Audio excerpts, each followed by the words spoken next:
Magandang gabi, Philippine Air Force. Narito ang magiging lagay ng panahon ngayong araw ng Lunes, 21 July 2025. Sa kasalukuyan, dalawang low pressure po ang ating binabantayan na nasa loob ng ating Philippine Area of Responsibility. Una na po dito ay nasa layong 1,220 km east of southeastern Luzon. At ang isa po ay nasa layong 405 km east of Kalayaan, Cagayan.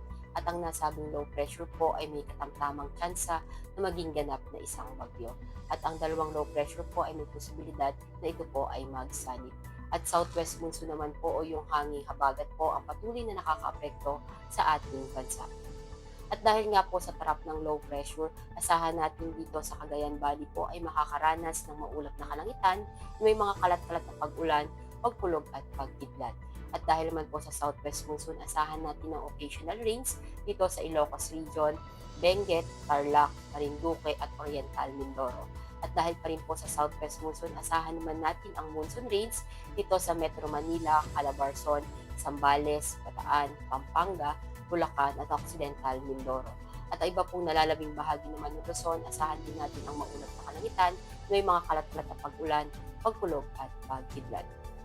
At dito naman po dahil pa rin po sa southwest monsoon, asahan din natin dito sa Visayas at Mindanao, particular na dito po sa Zamboanga Peninsula, Caraga, Northern Mindanao at Davao Region ay makakaranas din ng maulap na kalangitan, may mga kalat-kalat na pag-ulan, pagkulog at pagkidlat. At ang ibang nalalabing bahagi naman ng Mindanao, asahan naman natin ang bahagyang maulap hanggang maulap na kalangitan na may mga pulupulong pag-ulan, pagkulog at pagkidlat. At para naman sa magiging lagay ng panahon sa mga susunod na araw dito sa Metro Manila, Cavite, Angeles, at Lipa, asahan natin sa Miyerkules at Huwebes ang occasional rains at pagsapit ng Biyernes, asahan naman natin ang maulap na kalangitan na may mga kalat-kalat na pag-ulan, pagkulog at pagkidlat. At dito sa Puerto Princesa at Kalayaan Island, asahan naman natin sa Miyerkules hanggang Biyernes ang maulap na kalangitan na may mga kalat-kalat na pag-ulan, pagkulog at pagkidlat.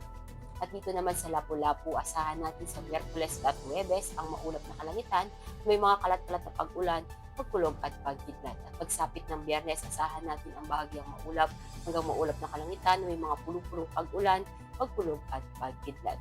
At dito naman sa Zamboanga at Davao, asahan natin sa Miyerkules hanggang Biyernes ang bahagyang maulap hanggang maulap na kalangitan, may mga pulupulong pag-ulan, pagkulog at pagkidlat.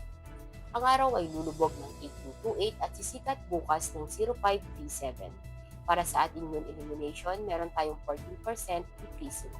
At para manatiling updated sa lagay at taya ng panahon, i-follow lamang ang Air Force Weather Center sa aming mga social media accounts. At yan lamang po ang latest update natin sa weather sa ngalan ng ating commanding officer na si Colonel Alvin John P. Weather Pop GSC. Ako si Sergeant Ashley F. Dinakulangan, Philippine Air Force, weather forecaster ng Air Force Weather Center. Muli, magandang gabi, Philippine Air Force.